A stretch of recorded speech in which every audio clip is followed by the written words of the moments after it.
In Moontown, night did not mean darkness. When the sun slipped away, lanterns were not lit. Windows stayed unshuttered.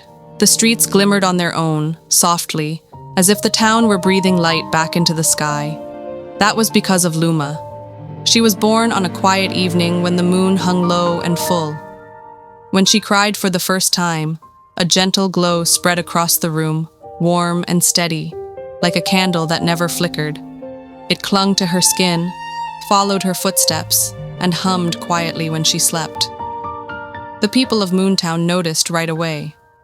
As Luma grew, her glow brightened the alleys at dusk. It warmed cold hands. It chased shadows from doorways. When she passed, worries seemed lighter, and smiles came easier. Neighbors leaned out of windows just to see her walk by. "She's our light," they whispered with pride and relief. Luma did not speak much. She listened. She watched. And whenever someone needed help, her glow responded before she did. If a child was afraid of the dark, Luma sat beside them until her light filled the room. If a shopkeeper felt tired and alone, she lingered at the door, and her glow steadied their breath.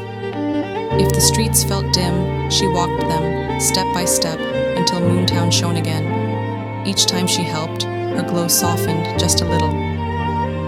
No one noticed at first. The town was too busy shining. Then the shadow arrived. It crept in slowly like ink soaking into paper. At first, it only touched the far corners of Moontown. Stones lost their shimmer. Windows dulled. The night air felt heavier. The people panicked. "Luma will fix it," they said. So Luma went where the shadow gathered. She stood in the darkened square and let her glow stretch wider than it ever had before. The shadow pulled back, shrinking under her light. But when she returned home, her glow was weaker. The next night, the shadow returned, larger. Again, the people called for her. Again, Luma gave her light. With every act, her glow dimmed further. Her steps grew slower. The warmth around her faded to a thin halo, trembling at the edges. Still, no one stopped asking. They did not mean harm. They were afraid.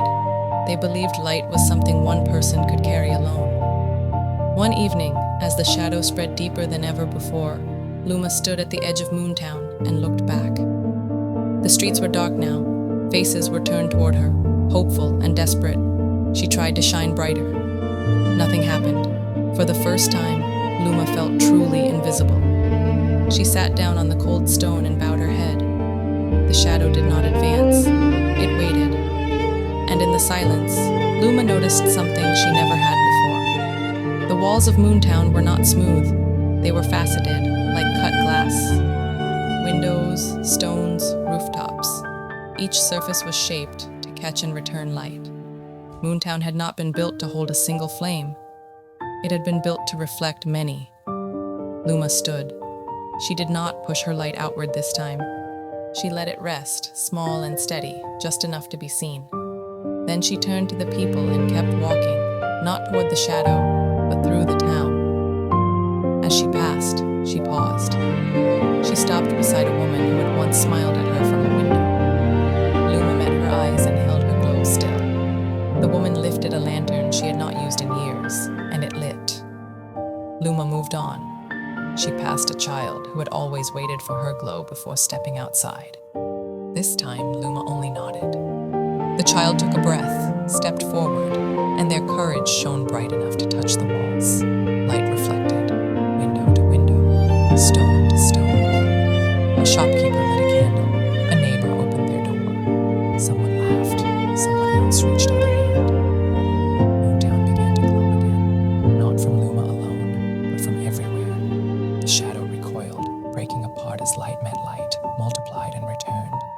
It had no place to settle. It thinned and vanished entirely. When the night finally stilled,